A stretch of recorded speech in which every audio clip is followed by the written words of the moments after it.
ତ କିଛି ଦିନ ହେବ ମୁଁ ନଥିଲି, ଆବସେଣ୍ଟ ଥିଲି। ପୁଣି ଥରେ ଓଡ଼ିଶାକୁ ଆସିଛି। ସେଇ ଗାଁ ଗହଳ ଓ ସମୟ 4ଟା 5ଟା ହେଇଗଲାଣି। ତ ବେଶୀ ଗାଁକୁ ଯାଇ ହେବନି। ତ ବାଟରେ ଆସିଲା ବେଳକୁ ସବୁ ଚାଷୀ ଅଛନ୍ତି। ତ କୃଷକ ହେଉଛନ୍ତି ଆମର ମେରୁଦଣ୍ଡ। କୃଷକ ବିନା ଆମ ବଞ୍ଚିବା ସମ୍ଭବ ନୁହେଁ। ତେଣୁ କୃଷକମାନଙ୍କର ଅବସ୍ଥା କିପରି ଅଛି, ତ ଗୋଟେ ବଗିଚା ଦେଖିଲି। ତେଣୁ ସେଇ ବଗିଚା ପାଖକୁ ଆସି କୃଷକମାନଙ୍କ ସାଙ୍ଗରେ ଟିକେ କଥାବାର୍ତ୍ତା ହେବା। ତାଙ୍କର ପରିସ୍ଥିତି କ'ଣ ଅଛି, ସେ ଖୁସିରେ ଅଛନ୍ତି ନା ତାଙ୍କର କୌଣସି ସମସ୍ୟା ଅଛି। ତ ଚାଲନ୍ତୁ ଯିବା।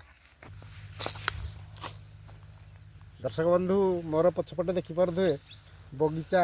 ବିଭିନ୍ନ ପ୍ରକାର କୋବି, କାକୁଡ଼ି, ବାଇଗଣ, ଅନେକ ପ୍ରକାର ଜିନିଷ ଏ ଜାଗାରେ ଚାଷୀମାନେ ବହୁତ କଷ୍ଟ କରି ସେ ଜିନିଷକୁ ଉପାର୍ଜନ କରନ୍ତି ବା ପନିପରିବା ଉପାର୍ଜନ କରନ୍ତି।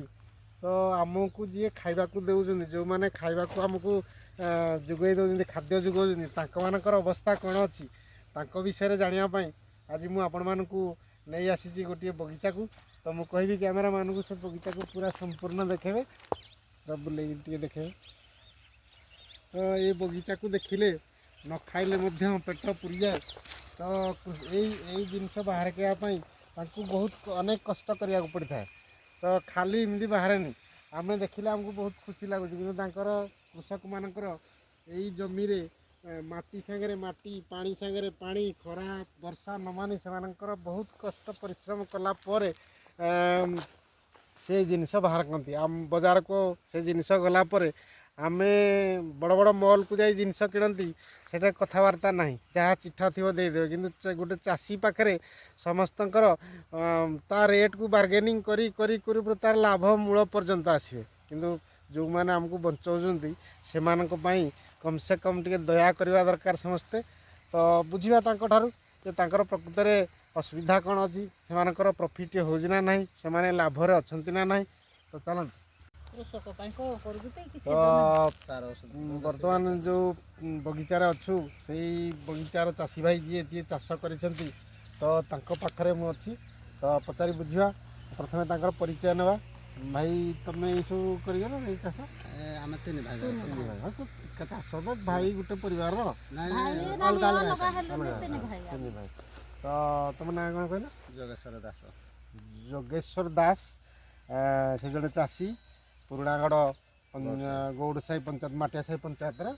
ତ ଏଇ ଜାଗାରେ ଆପଣମାନେ ଦେଖିପାରୁଥିବେ ମୋର ପଛପଟେ ପୁରା ପାହାଡ଼ ଅଛି। ପାହାଡ଼ ଜଙ୍ଗଲ ଭିତରେ ଅଛି। ଭାଇ, ଆଚ୍ଛା, ହାତୀ ହାତୀ ଭିତରେ ପଶିନାହାନ୍ତି? କ୍ଷତି ବେଶୀ କରିଥିଲେ ନା?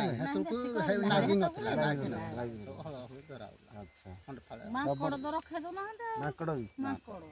ତ ଏଇ ଯେଉଁ କେତେ ଏକର ଖଣ୍ଡେ ଚାଷ କରିଯିବି? ଆମେ ଏକର ଭିତରେ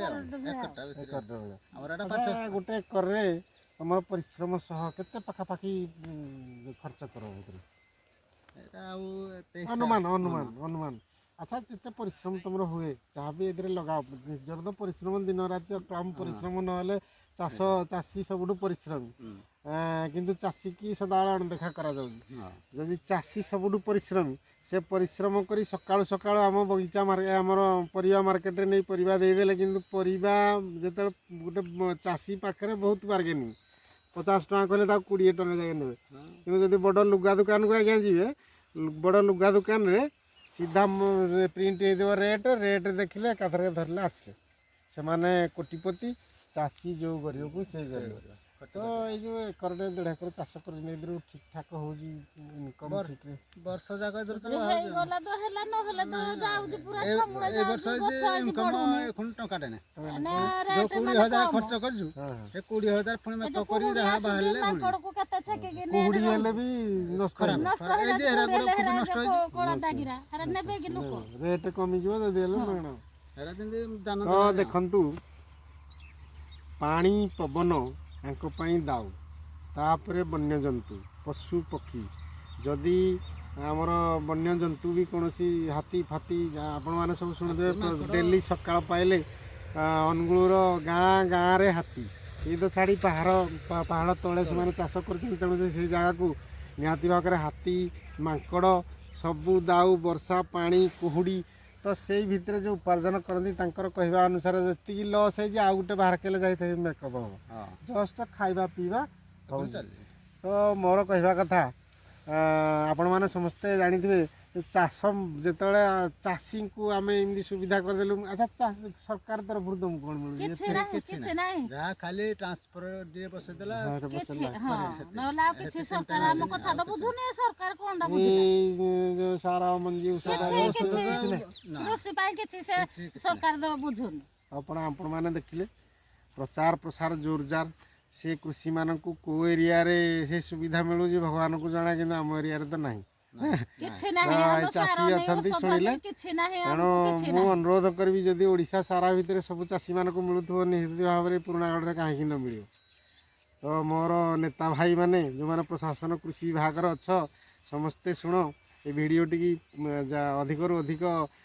ସେୟାର କରନ୍ତୁ ଯେପରି ପ୍ରଶାସନ ପାଖରେ କିମ୍ବା ସରକାର ପାଖରେ ପହଞ୍ଚୁ କମ୍ ସେ କମ୍ ଏ କୃଷକମାନଙ୍କୁ ତ ଯେଉଁ ସୁବିଧା ଅଛି ମିଳୁ ଏକ ତ ଯଦି ସରକାରଙ୍କ ତରଫରୁ ଅଛି ଏମାନେ କିଛି ଜାଣିପାରୁନାହାନ୍ତି ଯଦି ଜାଣିପାରୁଛନ୍ତି ତାହେଲେ ତାଙ୍କୁ ମିଳୁନି ମିଳୁନାହିଁ ହଁ ତେଣୁକରି ଆମେ କମ୍ ସେ କିଛି କମ୍ ଜାଣିପାରୁନୁ ଆମକୁ କିଛି ମିଳୁନାହିଁ ଆମେ ଆଇଲେ ଆଜ୍ଞା ସନ୍ଧ୍ୟାରୁ ଆଇଲେ ଯୋଉ ସେ ସକାଳୁ ଆମେ ଆଇଲେ ମାଙ୍କଡ ହାତୀ ଛେକିକିନି ସକାଳେ ସନ୍ଧ୍ୟାରେ ଗଲୁ ଆମେ କଣଟା ଜାଣିବୁ ଗାଁ ଆମେ ରାତି ଥିବ ଘରେ ଘରେ। ସିନା ଆମେ ଜାଣନ୍ତୁ କିଛି ତ ଆମର କିଛି ଆମ ଶୁଣିଲେ ପାଇଁ ଆପଣ ସଂସ୍ଥା ମାନେ ନାହିଁ ଭାଇ ଭୋଟ ନେଲା ବେଳକୁ ଘର ଘର ଆସି ପୁରା ଏଥର ଏକଦମ ଭୋଟ ନେଲା ପାଇଲେ ଖାଲି ତାକୁ କି ଭଲ କିନି ଦିଆ ଭୋଟ ନେଲା ନେବା ପାଇଁ ଆସିଲେ ଘର ଘର ମାଉସୀ ପିଉସୀ କରିବେ ତ ବର୍ତ୍ତମାନ କମ୍ ସେ କମ୍ ଯଦି ଏଇ ଯେଉଁ ସୁବିଧା ସୁଯୋଗ ସରକାରଙ୍କର ଯଦି ଆଜି ଯଦି ଆସନ୍ତେ ତାହେଲେ ନେକ୍ସଟ ଥର ଯେତେବେଳେ ଆପଣମାନେ ସବୁ ଯିବେ ଭୋଟ ମାଗିବା ପାଇଁ ତ କମ୍ ସେ କମ୍ ସେ ସମ୍ମାନ ଦିଅନ୍ତେ ଯଦି ଏଇ ଜିନିଷ କରିବେନି ହଜାର କଥା କହିବାକୁ ପଡ଼ୁଛି ଲାଷ୍ଟରେ ପଇସା ଖର୍ଚ୍ଚ ହେଉଛି ତ ଭାଇମାନେ କେମିତି ଏଇ ଭିଡ଼ିଓଟି ଲାଗିଲା ତ ଏଇ ଭିଡ଼ିଓକୁ ଅଧିକରୁ ଅଧିକ ସେୟାର କରନ୍ତୁ ତ ଚାଷୀମାନେ ଦୁଃଖରେ ଅଛନ୍ତି